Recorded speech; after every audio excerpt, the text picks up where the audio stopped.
Boa tarde, queridos amigos da TV Cidade de Taubaté. Que alegria estar com você aqui em mais um programa Filosofia para a Vida. A filosofia aplicada no dia a dia, no nosso cotidiano. E hoje temos o prazer de falar com ele, que é um leigo da Igreja Católica e que faz a sua caminhada na igreja. E para bem melhor fazer essa caminhada, ele decidiu fazer um curso de teologia. Teologia, o que significa isso? É você empreender ali um estudo racional para conhecer melhor quem é Deus. Então, teologia significa um estudo sistematizado, aprofundado, científico sobre Deus. Para nós padres é obrigatório, para ser padre na Igreja Católica, é necessário estudar teologia, mas também cada vez mais leigos e leigas empreendem também esse esforço para melhor viver a sua fé. Estamos com ele aqui hoje, então, ele que cursou teologia na Faculdade Deuniana, o nosso querido Ricardo Tellini. Boa tarde, Ricardo. Seja bem-vindo. Um prazer a sua presença hoje aqui conosco. Boa tarde, Padre Gilberto. Prazer é todo meu estar aqui. É uma honra, né? Estar aqui com você, poder falar sobre a teologia, a importância da teologia para a vida da pessoa, para a formação do ser humano. Não só minha, mas de todos os cristãos, né? E que a teologia nos dá um norte, nos dá um sentido para a vida, nos faz refletir mais a importância da vida. Mesmo que muitas vezes nós tenhamos aquela batalha de querer entre o bem e o mal, a gente sempre vai para o lado do bem, porque a gente se preparou para tomar a melhor decisão na vida. É isso mesmo, Ricardo. E aí, mata aqui uma curiosidade dos nossos telespectadores.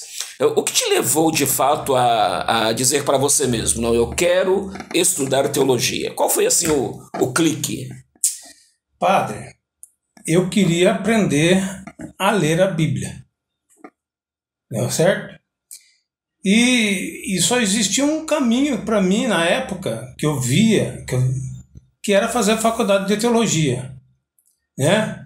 Isso foi amadurecendo com o tempo, né?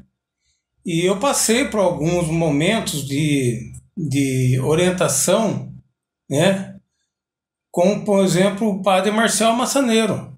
O padre Marcial foi uma pessoa muito importante para eu tomar essa decisão, né? Outro padre que foi muito importante foi o padre Mariano, né? Ele dava aula de Bíblia, ele é um biblista. Então essas pessoas me ajudaram bastante, né? E eu fui convidado pelo Marcial uma vez fazer um curso com ele, em 2006.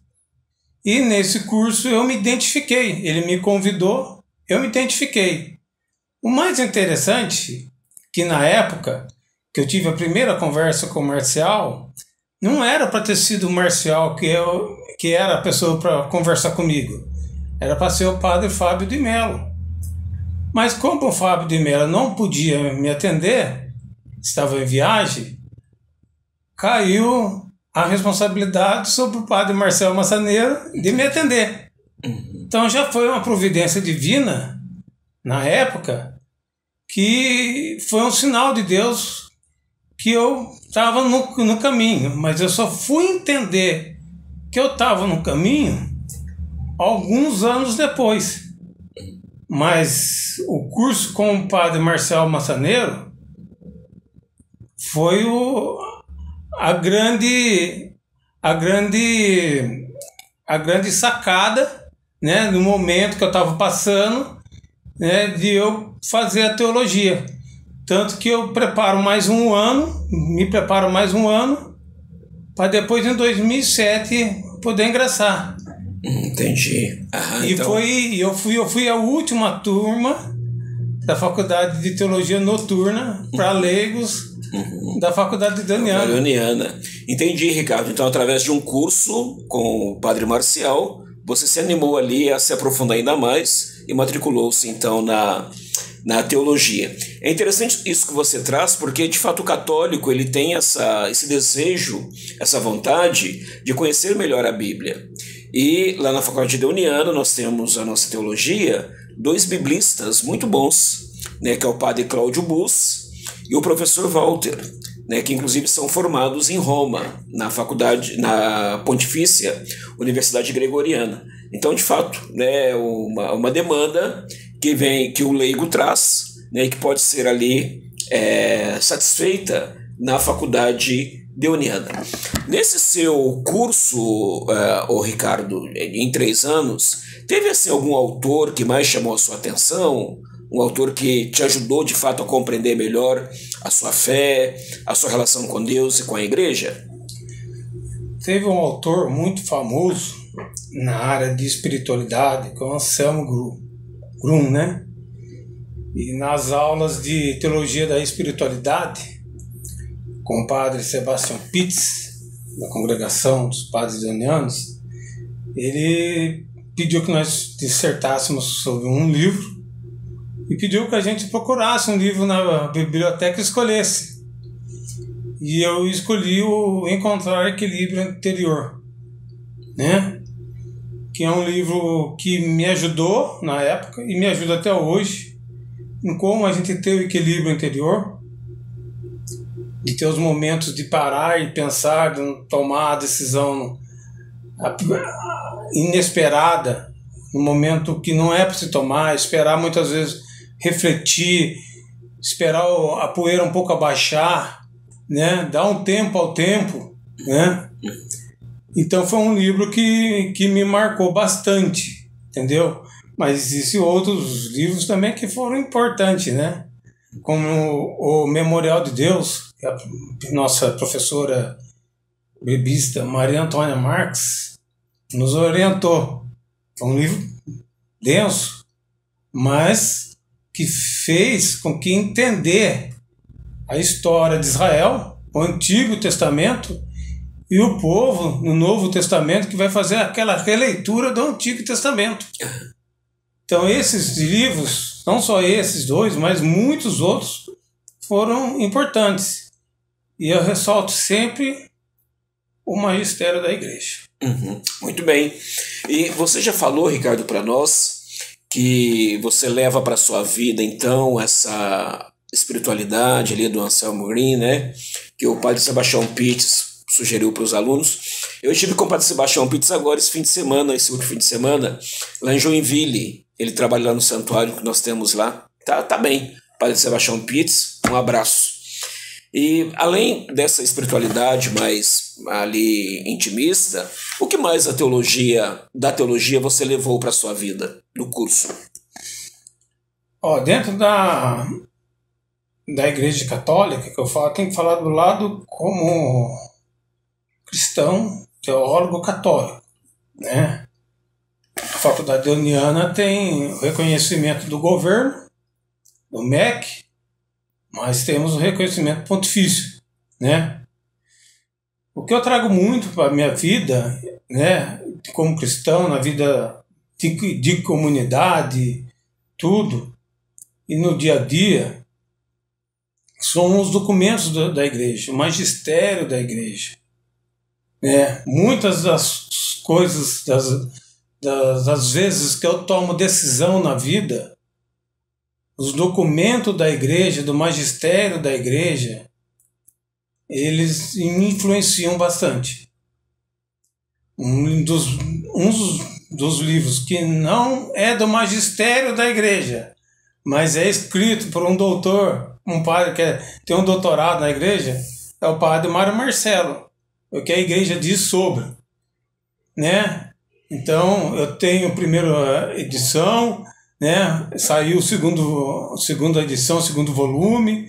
Então, essas coisas da igreja me ajudam até hoje a viver, né? E me ajudou a entender também o que eu estou celebrando na igreja? Nós sempre comentamos pessoalmente que a igreja é rica em simbologia, né? É rica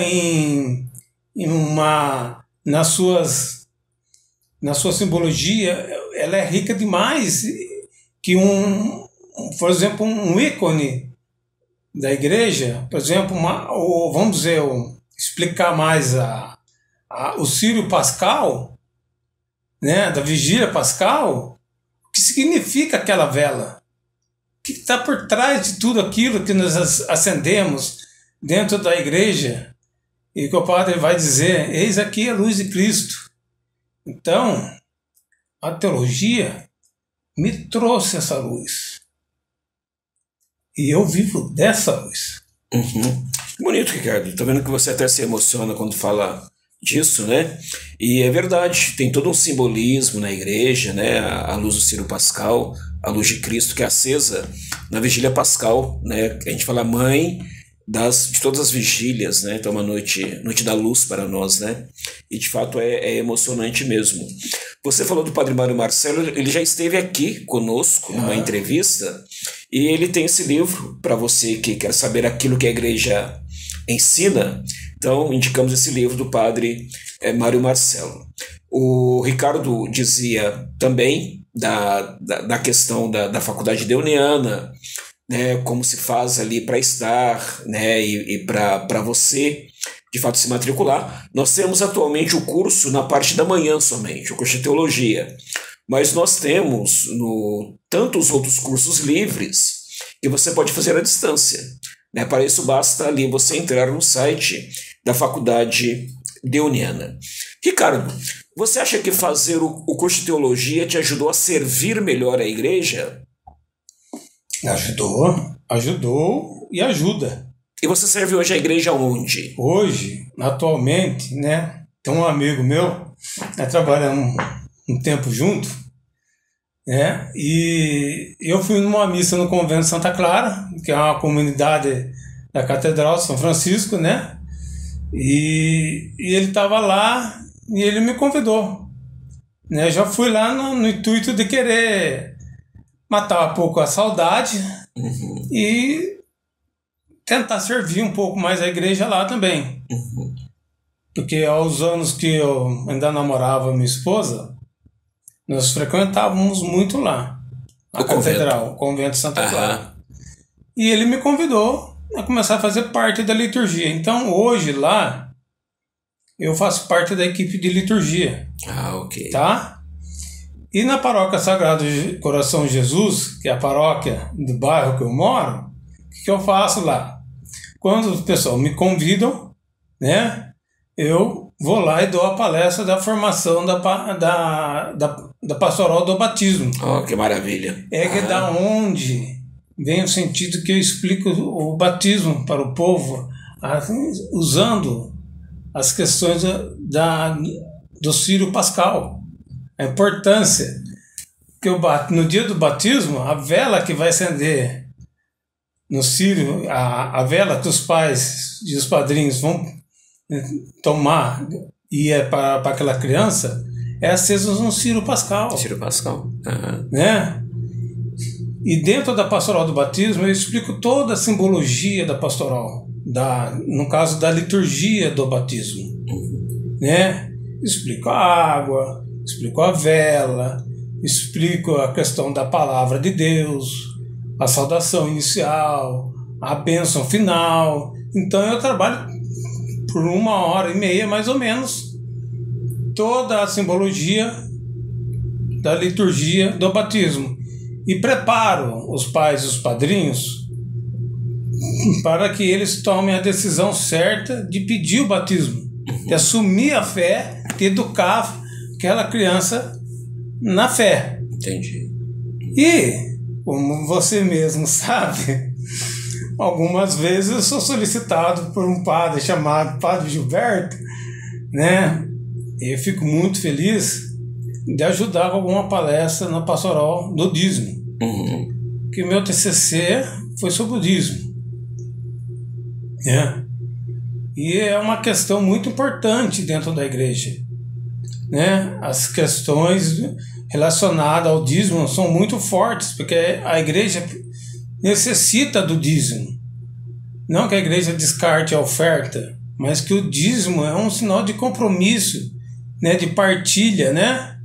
Então eu trabalho também, quando solicitado, não só fui solicitado por você, pelo padre Emerson, que já esteve aqui presente, de poder explicar, né? Até o padre Luiz, uma vez, me deu uma grande oportunidade de poder trabalhar sobre esse tema dentro da paróquia, né? E o dízimo é importante para a comunidade cristã, né? Com certeza. Quando o Ricardo ele fala do TCC, é o trabalho que se faz para a conclusão de qualquer curso de graduação que você faça. Então, ao final do curso, tem esse trabalho, né, que encerra ali, né, o curso que você está fazendo. E no caso, o Ricardo fez o TCC dele na questão do dízimo, né, na conscientização do dízimo, que de fato é muito importante ali para as igrejas. Pois não, Ricardo? Não, tem aquela questão, né, que as pessoas muitas vezes perguntam, mas como é que fica o dízimo no entendimento do Novo Testamento, né? Como é que fica essa doação, essa partilha, né? E eu trago muito a questão daquela parte que Jesus fala no Sermão da Montanha para os apóstolos: dai-vos vós mesmos de comer. Então a gente tem a responsabilidade de trazer do nosso sustento, da graça que nós recebemos de Deus de estar trabalhando e ter uma renda, de vir colaborar com a igreja no pouco que nós podemos, para que a igreja possa ter as suas dimensões, as suas 4 dimensões do dízimo que a CNBB trabalha, e principalmente a dimensão caritativa da igreja. Então, desde a elaboração do trabalho, ressalta a dimensão caritativa, missionária, eclesial da igreja, né? É importante isso. Com certeza, o dízimo ajuda a igreja a fazer caridade.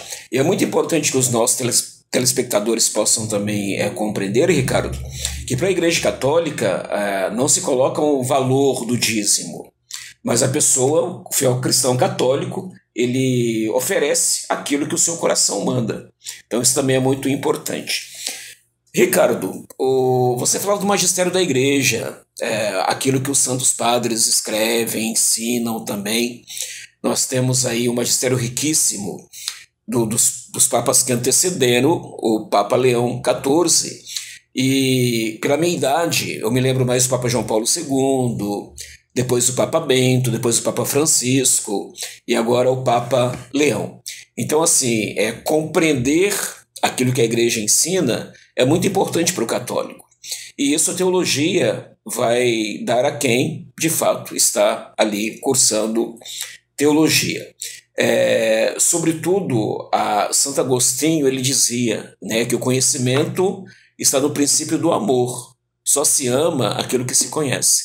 Então, para amar mais a nossa igreja, amar mais a Deus, é necessário conhecê-lo. E fazer teologia ajuda aí, amplia nesse conhecimento de Deus. Aí eu queria te perguntar, o que ampliou na sua fé, né, na sua relação com Deus, ter feito teologia?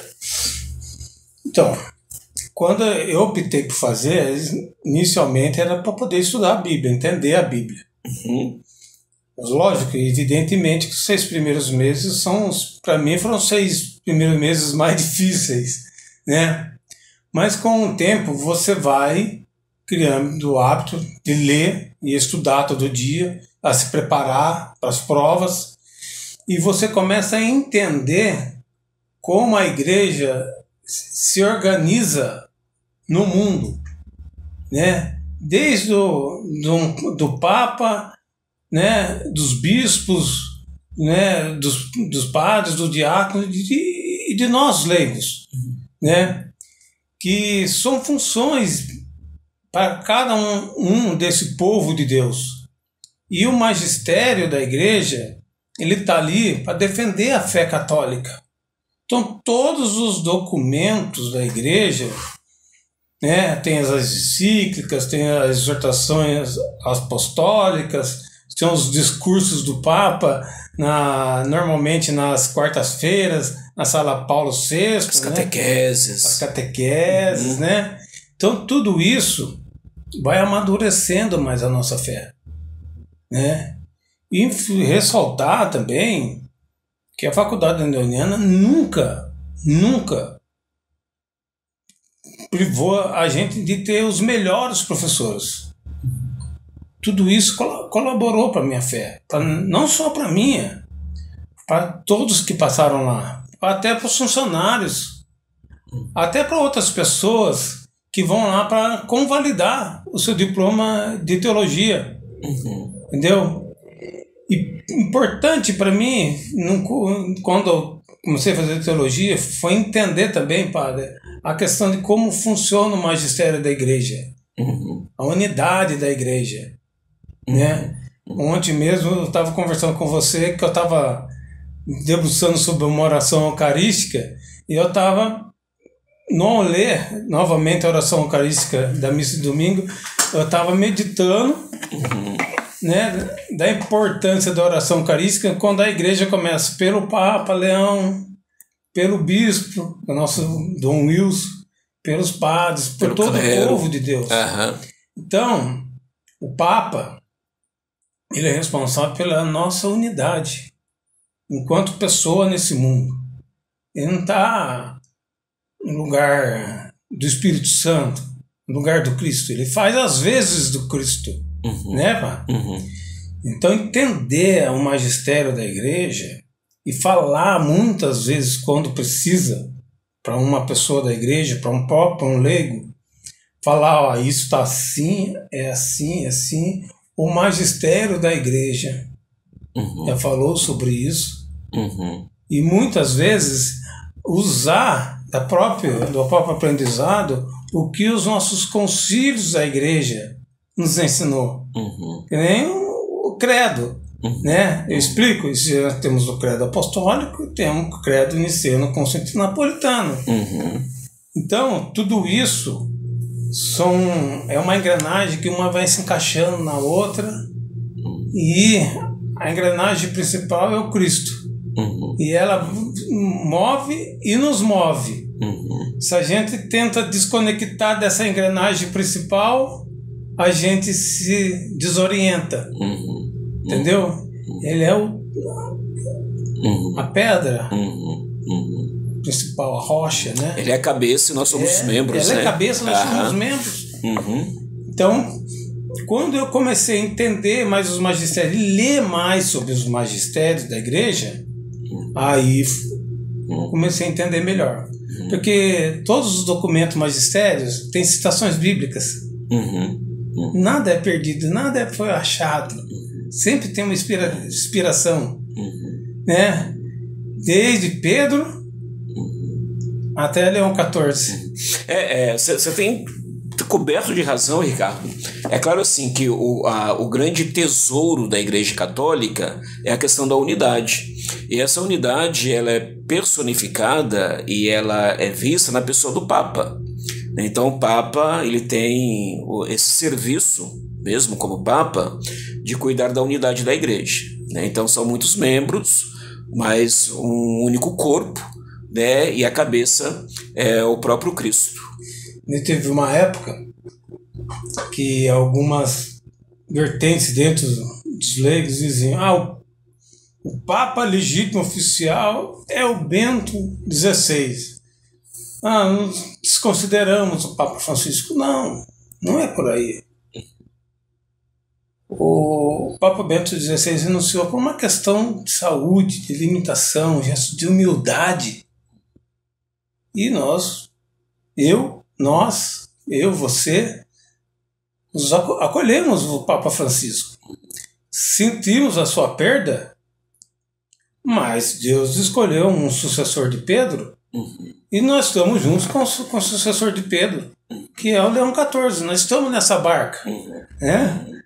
Essa barca não sendo... Essa barca milenar, né? Milenar, não sendo... Porque nós temos essa essa característica de ter uma sucessão apostólica, mesmo que algumas outras denominações façam algumas ponderações e nós respeitamos as ponderações das pessoas, mas esse é o nosso jeito de ser igreja. Claro, e essa obediência ao Papa que é fundamental.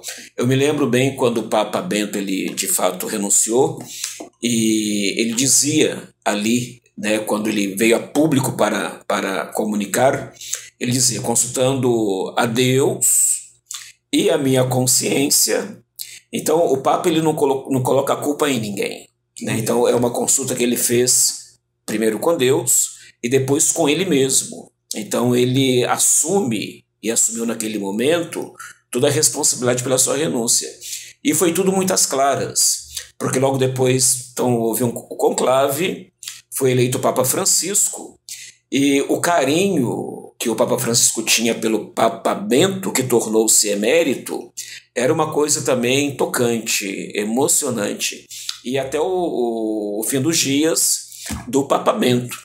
Tivemos o Papa Francisco, que teve um pontificado que marcou a nossa história, a nossa cultura, marcou o mundo. O Papa Francisco ele se tornou um líder, não apenas dos católicos, mas um líder do mundo, e cumpriu a sua missão até o fim, né? Com a sua morte veio o Papa Leão. Então tudo às claras, né? Na Igreja Católica não tem nada escondido, né? E tudo pelo movimento do Espírito Santo. O pessoal dizem, né, que com o papado de Leão XIII, pelos documentos, principalmente pelo um documento que ele escreveu da questão social da igreja, né? E dizem que a igreja se iniciou uma nova primavera, né? E essa primavera na igreja se perpetua, por exemplo, até hoje. Evidentemente que quando nós, no papado de João 23, a igreja se abriu mais à questão ao diálogo com o mundo e deu um protagonismo maior para nós leigos, né? E questões importantes que os leigos, até que uma criança, né, perguntava, papum, por que você leva de costa, né?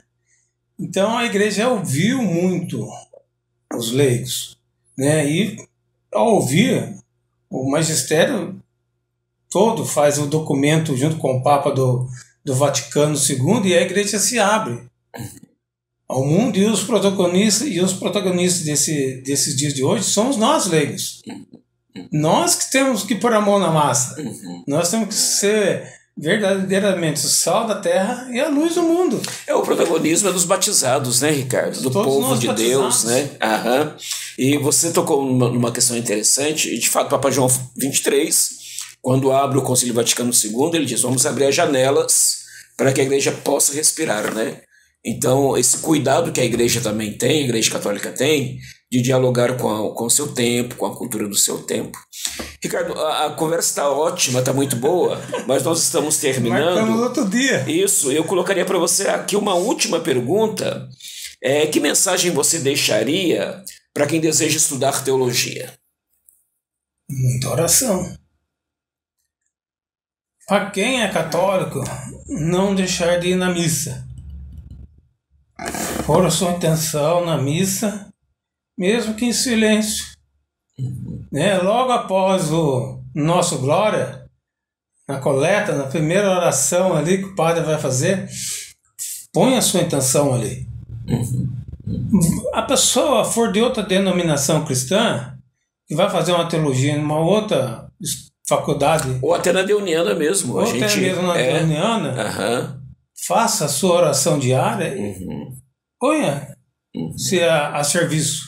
Só um pouquinho, Ricardo. A teologia que se estuda na faculdade Deuniana é a teologia católica, né? Nós somos uma faculdade católica, mas qualquer pessoa não católica pode também cursar teologia. E o importante é a pessoa fazer o seu momento de oração. Sempre ler a Bíblia, momento de oração. Para quem é católico, não deixar de frequentar a missa e se pôr a serviço. Faça um voto com Deus. Eu vou para estudar, para depois voltar e estar aqui no meio do povo. Porque, padre, se for para estudar e não tá no meio do povo, Deus quer você no meio do povo. O povo tem sede da palavra de Deus. Então vá, faça seu voto com Deus, peça a graça para Deus, é Deus que dá a graça, né? E se Deus lhe conceder a graça que Deus vai conceder, volte e sirva na sua comunidade. Seja qual for a sua comunidade. Se for uma comunidade católica, tudo bem. Se for uma comunidade não católica, se for uma comunidade protestante ou evangélica, neopentecostal, vá, mas vá de coração aberto. E saber que tudo que você vai aprender, pois você vai ter que ensinar. Vai ter que mastigar e dar por mão. É partilha. Muito bem, Ricardo, muito obrigado. Acho que a sua experiência como leigo, né, que está ali nesse caminho sério, né, para entender, compreender o aspecto religioso, né, a igreja, Deus e, sobretudo, você está caminhando, conforme você acabou de dizer agora, né, para fazer uma caminhada junto com os irmãos, né. Então isso é muito rico. Obrigado pela sua partilha, sua experiência também, que é muito rica. Obrigado, e quem sabe a gente faz depois um outro momento para a gente continuar esse papo muito gostoso. Tá bom, muito obrigado. E a você que nos acompanhou até agora, muito obrigado. Vamos nos encontrar então na próxima semana com o programa Filosofia para a Vida. Até mais.